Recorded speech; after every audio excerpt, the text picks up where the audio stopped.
21번. 다음 논증에 대한 비판으로 적절한 것을 보기에서 고른 것은? 뭘 이렇게 어렵게 설명해. 제시문이랑 불일치하는 거 골라라. 도박죄의 도박이란 재물을 걸고 우연에 의하여 재물의 득실을 결정하는 것이므로 도박죄가 성립하기 위해서는 반드시 우연에 의하여 승부가 결정되어야 한다. 여기에서의 우연이란 당사자 사이에 확실히 예견되거나 자유로이 지배될 수 없는 사실을 말한다. 다만 뒤에가 중요하겠네요. 이러한 우연성이 인정되는 한 승패를 가름할 우연성 정도의 차이는 도박죄의 성립에 영향이 없다. 그러나 테니스, 바둑과 같이 당사자의 육체적, 정신적 조건, 역량, 재능 등에 의해서 승패가 결정되는 경기의 경우에 참가자들은 기능과 기술을 다 발휘하려고 하고 그에 따라 승패가 결정된다. 어쩌자는 거지? 이를 우연이라고 할 수 없다. 테니스, 바둑은 우연이 아니라 실력에 의해서 승패가 결정되는 거니까 도박죄 아니다.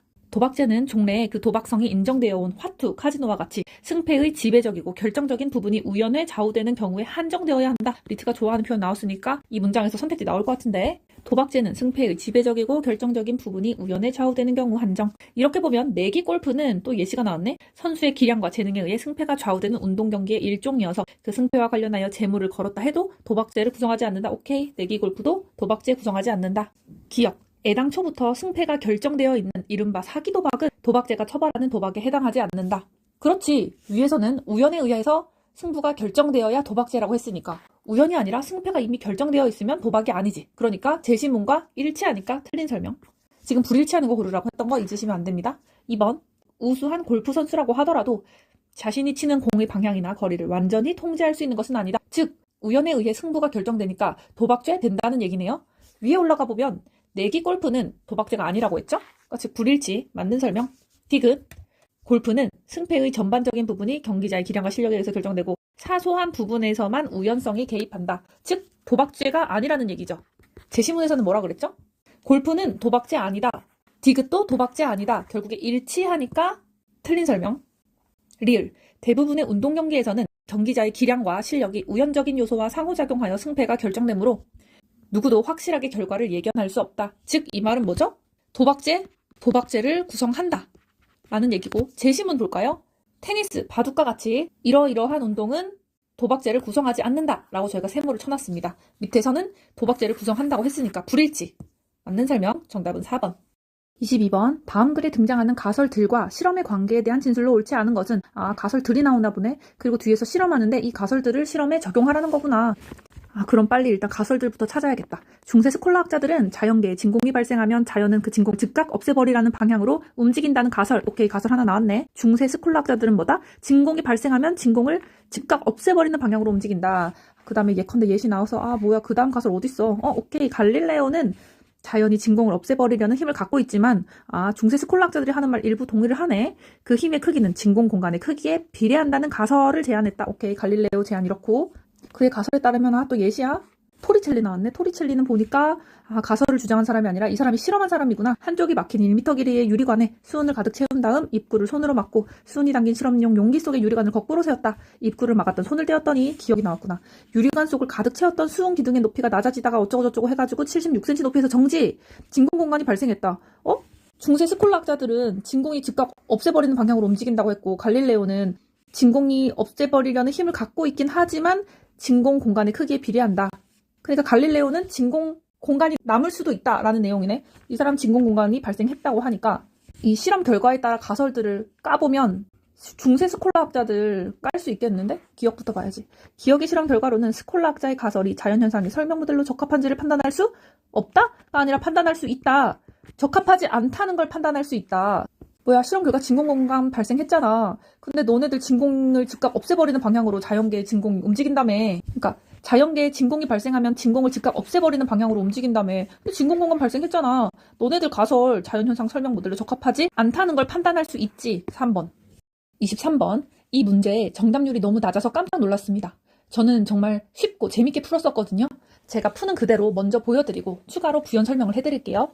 다음 글에 제시된 가설을 지지하는 조사 결과만을 보기 위해서 있는 대로 고른 것은? 가설이랑 일치하는 거 골라라. 오케이. 문제 봐야겠다. A구역, A구역, B구역. 지금 빨리 제시문 올라가서 A구역이랑 B구역을 빨리 찾아서 문제를 풀어야겠다. A구역 어딨지? 인트로 기네. A구역에는 울창한 숲 사이에 남북으로 곱게 뻗은 10m 폭의 산책로가 있으며 산책로 동쪽에는 헷갈린데 간단하게 그림 그려야겠다. 지금 A구역에서는 남북으로 산책로가 있으며 동쪽에는 높은 산이 인접해서 오전에는 산책로에 그늘이 진다. 그늘이 진다. 여기가 동쪽이고 그늘은 오전에 그늘 진다. B구역은 주위에 산이 없어서 평평한 곳으로 나무들이 띄엄띄엄 서 있다. 조사가 끝난 뒤 이 지역의 기상자료를 분석한 결과 비가 온 날에는 언제나 남풍이 불었던 것으로 나타났다. 이게 핵심 정보일 것 같네. 왜냐하면 다른 건 뭐 특별한 게 없으니까. 자, 가설 나오네요. 첫 번째, 딱따구리의 둥지는 어떠한 것이든 비가 들이칠 수 있는 방향은 우선적으로 피한다. 둘째, 잠을 자는 둥지는 잠자는 둥지 굳이? 둥지 안으로 들어오는 빛의 양을 상관하지 않으며 그 입구는 다른 나무로 인한 걸림이 많은 쪽. 오케이. 셋째, 번식 둥지는 가능한 한 오랜 시간 빛이 들어오고 다른 나무로 인한 걸림이 적어서 수시로 드나들기 쉬운 방향을 선택한다. 입구가 중요한가 보다. A 구역의 경우 번식 둥지는 주로 산책로의 서쪽 가장자리 나무에 있었으며 그 입구는 대부분 동쪽을 향하고 있었다. 위에서 하도 입구 얘기를 해서 입구에 관련한 선택지가 나올 것 같았어. 올라가서 보면 번식 둥지는 가능한 오랜 시간 빛이 들어오고 수시로 드나들기 쉬운 방향. 그럼 A 구역 가볼까? A 구역의 경우 번식 둥지는 산책로의 서쪽 나무, 또 입구는 동쪽. A 구역은 동쪽에 오전에 그늘이 진다고 했는데 입구가 동쪽을 향해 있다고? 오랜 시간 빛이 들어와야 된다며. 동쪽 그늘 졌잖아. 틀렸네. 기억 다 제끼면 디귿만 보면 되겠다. B 구역의 경우 번식 둥지의 입구는 동쪽 또는 서쪽을 향하고 있었으며 그 빈도는 동쪽과 서쪽이 비슷하였다. 번식 둥지는 오랜 시간 빛이 들어오고 수시로 드나들기 쉬운 방향이라고 했었는데 B는 주위에 산이 없으니까 수시로 드나들기도 쉽고 공통 전제로 비가 들이칠 수 있는 방향을 피해야 한다고 했으니까 입구가 남쪽이면 안 되겠네. 동쪽 또는 서쪽? 오케이, 맞는 설명. 그럼 답은 4번. 제가 왜 이 문제 정답률이 낮았을까 한번 생각해봤는데요. 너무 눈으로만 이해해서 풀려고 그런 게 아닌가 싶더라고요. 이런 문제는 직관적으로 그림을 옆에 살짝 그려도 좋습니다. 어려운 그림 아니고 이 정도로 간단하게 그렸잖아요. 이렇게 직관적으로 보이는 간단한 그림은 오히려 글을 찾아서 이해하고 머릿속으로 상상해서 푸시는 것보다 옆에 살짝만 그려놓으면 오히려 문제 풀 때 시간 단축이 될 수도 있습니다. 선택지 니은이 헷갈려서 정답률이 낮았나 싶어서 니은 함께 풀어보도록 하겠습니다. A 구역의 산책로를 벗어난 A 산책로 벗어났다고? 울창한 숲속에는 잠을 자는 둥지만 있었고 잠을 자는 둥지의 입구는 동쪽, 서쪽, 북쪽을 향하고 있었으며 그 빈도는 세 방향이 비슷하였다. 지금 잠을 자는 둥지를 물어봤으니까 위에 잠을 자는 둥지 살짝 볼게요. 들어오는 빛의 양은 상관하지 않고 입구는 걸림이 많아야 된다. 지금 울창한 숲속이라고 했죠. 그 말 자체로 걸림이 많은 거니까 문제가 없고 지금 A 구역의 산책로를 벗어났다고 했기 때문에 B 구역처럼 비가 온 날 남풍이 불 수도 있는 거죠. 그런데 여기는 입구가 동쪽, 서쪽, 북쪽을 향하고 있었다고 하니까 비가 들이칠 수 있는 방향도 피했네요. 따라서 맞는 설명. 정답은 확실하게 4번입니다. 24번. 어느 과학자는 자신이 세운 가설을 입증하기 위해서 다음과 같은 논리적 관계가 성립하는 6명제 A, B, C, D, E, F의 진위를 확인해야 한다는 것을 발견하였다. 그러나 그는 이들 중 F가 거짓이라는 것과 다른 한 명제가 참이라는 것을 이미 알고 있었기 때문에 나머지 명제의 진위를 확인할 필요가 없었다. 여기까지 읽었을 때 확실한 정보라는 걸 눈치를 채셔야 됩니다. F는 거짓이다. 다른 한 명제는 참이다. 이 두 가지는 확실한 정보라고 과학자가 말했다는 거죠. 또 이 두 가지 정보를 알고 있었기 때문에 나머지 명제의 진위를 확인할 필요가 없었다. 라는 건 무슨 뜻이죠? 이 두 가지 정보만으로 나머지 6명제의 진위를 자연스럽게 다 풀렸다는 얘기죠. 그렇다면 이 과학자가 이미 알고 있었던 참인 명제는 즉 2번이 뭐였냐? 라는 문제입니다. 그리고 이제 보기의 조건 3개가 나오는데요. 이런 문제가 나오면 반드시 확실한 것부터 물고 늘어져야 됩니다. 무조건 그렇게 풀어야 돼요. 지금 F가 거짓이다 라고 명백히 말을 해줬기 때문에 문장에 F의 결론이 나오는 조건을 보겠습니다. 두 번째 문장에서 F는 참이다 라는 결론이 나왔네요. 위에서 지금 F는 거짓이다 라고 확실하다고 얘기를 했는데 바로 F는 참이다 라고 하니까 틀린 결론이 되겠죠. 뭐뭐이고 F는 참이다 라고 했는데 이게 틀린 조건이니까 결론 자체가 틀려져 버립니다. 그러면 이 문장의 앞부분이 아예 성립하지 않는다는 뜻이 되기 때문에 여기서 바로 저희는 알 수 있는 점은 C가 거짓이고 E고 D도 거짓이다. 둘 다 거짓이다 라는 걸 확실하게 아실 수 있습니다. 그럼 C하고 D, F를 다 알아버렸는데 나머지 A, B, E 중에서 어떤 게 참인지 저희가 찾아보도록 할게요. 지금 저희가 확실하게 알고 있는 정보는 이거 3개인데 이 3개를 가지고 첫 번째 아니면 세 번째 문장에서 힌트를 또 찾아내야 됩니다.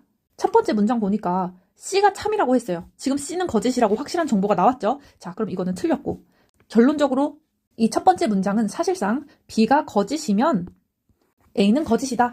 이렇게 성립된다고 볼 수 있겠죠. 세 번째 문장을 볼까요? C가 참이거나 C는 거짓인데? E가 거짓이면 B가 거짓이거나 F가 참이다. 지금 F도 거짓이라고 문제에서 제시가 됐죠. 결국 이 문제도 뭐다? E가 거짓이면 B가 거짓이다. 이 말과 같아집니다. 우리가 찾아야 할 참 명제가 A, B, E 중에 하나인데 지금 첫 번째, 세 번째 문장에서 A, B, E로 조건 2개가 남았고요. A, B, E 중에 어떤 게 참이어야 모든 조건이 모순 없이 딱 맞아 떨어지는지 한번 A부터 시작을 해보도록 하겠습니다. 만약 A가 참이라면 B는 참이겠죠. B가 참이라면 E도 참입니다. 나머지 명제의 진위가 다 나오네요. A만 참이면 전체가 깔끔하게 정리되는 것을 보실 수 있습니다. 따라서 정답은 1번. 25번 컴퓨터 단층 촬영 장치의 원리를 설명한 다음의 글에서 추론한 것으로 옳은 것만을 보기에서 있는 대로 고른 것은.